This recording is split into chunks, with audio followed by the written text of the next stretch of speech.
前一阵日本航空的飞行机发生事故，这机组员的应变速度都引起讨论。国内朝阳科大宣布启用全台湾头一个结合防灾演练的飞行模拟教室，要让学生演练逃生的状况。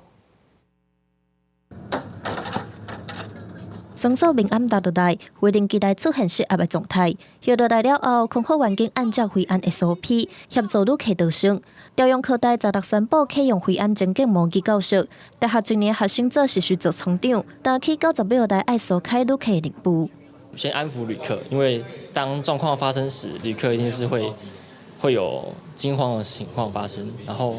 接下来先安抚完旅客的时候，我们才会再进一步的做引导，去做疏散的动作。旅航机帮最近发生的事故，引起各界对飞安问题重视。朝阳科大开1300万，买着替伊个波音777机身打造模拟教室，予航空科系学生实际体验飞在甲烟雾顶紧急状况，逃生出口的流动也拢实际教室，帮助学生提早适应就业环境。所有的人员都是招募之后才开始做训练，那我们希望倒过来这个过程，也就是他在学校的期间，他就可以去受到这些航空公司专业的训练，然后这个训练可以让他在求职的过程中，他比人家起步更早。到目前为止啊，每年都满招，而且呢，还有很多学生呢，因为备取进不来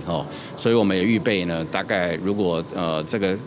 盛况能够继续持续的话，我们以后会持续在航空产业人才训练里面来扩招。校方强调，航空产业的光景真好，目前包含飞行甲民航人员技术系在内，所以航空科系逐档拢招满额，毕业了后就业率是100%。未来模拟教室也提供予航空公司做训练测验的场地。记者综合报道。